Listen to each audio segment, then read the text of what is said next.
Terima kasih Anda masih menyaksikan Kompas Siang. Saudara, tim kuasa hukum Sekjen PDI Perjuangan Hasto Kristianto berencana mendatangi kantor Dewan Pengawas KPK untuk melaporkan dugaan pelanggaran etik yang dilakukan penyidik KPK. Langkah ini merupakan buntut disitanya ponsel, buku dan tas milik Hasto pada saat pemeriksaan kemarin. Menurut agenda, tim kuasa hukum Hasto akan datang untuk melapor ke Dewas KPK pada pukul 13 waktu Indonesia Barat.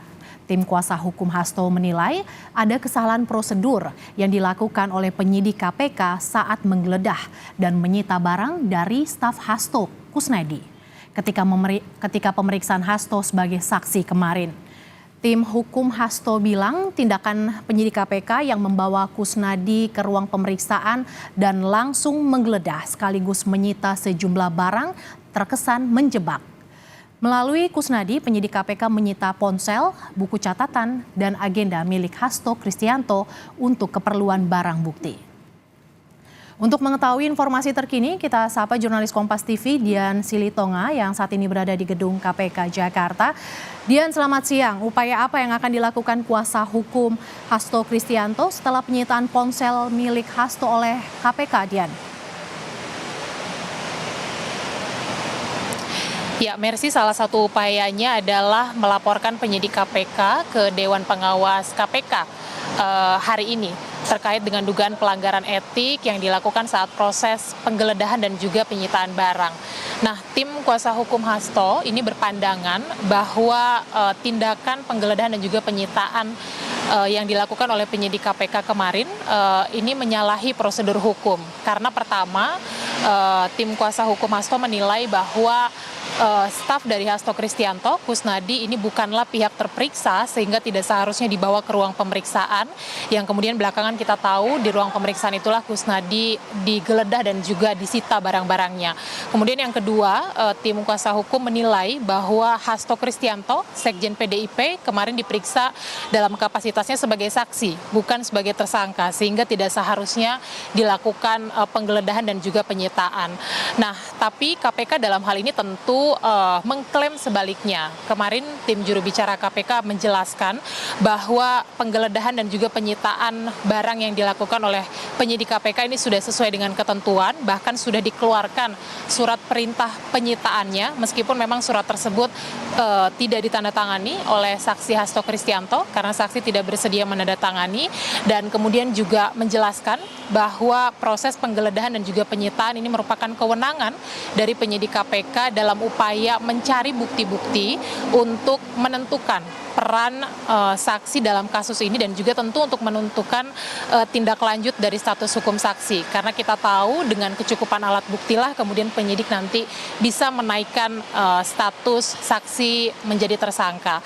Nah, selain melaporkan penyidik KPK ke Dewas KPK, tim kuasa hukum Hasto Kristianto ini juga berencana akan mengajukan pra-peradilan ke Pengadilan Negeri Jakarta Selatan dengan dalil atau dengan alasan ada kelalaian dalam hal pembuatan surat perintah penyitaan, karena dalam surat perintah penyitaan itu tertera waktu pelaksanaan adalah tanggal 23 April 2024, sementara proses penggeledahan dan juga penyitaannya dilakukan pada tanggal 10 Juni 2024 kemarin saat memeriksa Hasto Kristianto sebagai saksi. Saat ini kita masih menunggu kedatangan dari tim kuasa hukum dari Hasto Kristianto di gedung Pusat Anti Korupsi KPK, karena memang sesuai dengan jadwal tim kuasa hukum Hasto ini akan mendatangi kantor Dewas KPK sekitar pukul 1 siang, beberapa menit lagi dari sekarang. Tentu kita akan cermati nanti apakah laporannya akan diterima oleh Dewas KPK dan bagaimana Dewas KPK menindaklanjuti laporan tersebut. Mercy.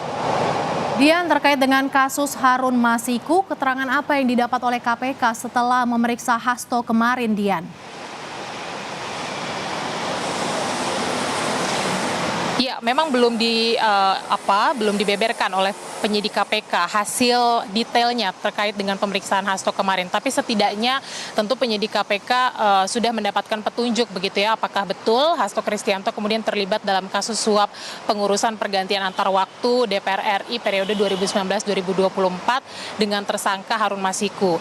Dengan disitanya alat komunikasi ini tentu juga upaya penyidik untuk menelusuri komunikasi yang dilakukan oleh Hasto Kristianto apakah berkaitan atau berkomunikasi dengan pihak-pihak dalam kasus ini termasuk Harun Masiku atau tidak.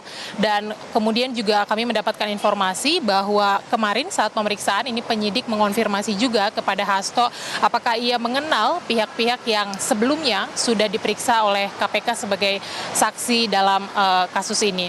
Nah, memang Hasto diperiksa oleh KPK dalam kasus ini, Mercy, untuk membuktikan apakah Hasto betul terlibat dalam kasus suap ini atau tidak. Karena kalau kita lihat kasus ini ke belakang, kita ingat bahwa salah satu terdakwa yakni Saiful Bahri yang pada saat operasi tangkap tangan berperan sebagai orang yang kemudian menyerahkan uang kepada dua tersangka lainnya yakni mantan komisioner KPU dan juga anggota Bawaslu. Kita ketahui merupakan kader PDIP dan juga staf dari Hasto Kristianto. Bahkan saat penangkapan, kita ingat Saiful juga sempat mengaku kepada penyidik bahwa uang yang ia bawa atau yang ia serahkan ini berasal atau ia dapatkan dari Hasto Kristianto. Nah, tapi tentu proses penyidikan ini akan kita pantau bersama, kita cermati bagaimana perkembangannya. Yang jelas KPK menyampaikan bahwa ke depan masih akan merencanakan pemeriksaan terhadap Hasto. Tapi statusnya sebagai apa ini kita nantikan bersama nanti. Mercy. Ponsel disita oleh KPK, Sekjen PDI Perjuangan Hasto Kristianto akan tempuh upaya hukum. Terima kasih jurnalis Kompas TV Dian Silitonga yang melaporkan langsung dari gedung KPK Jakarta.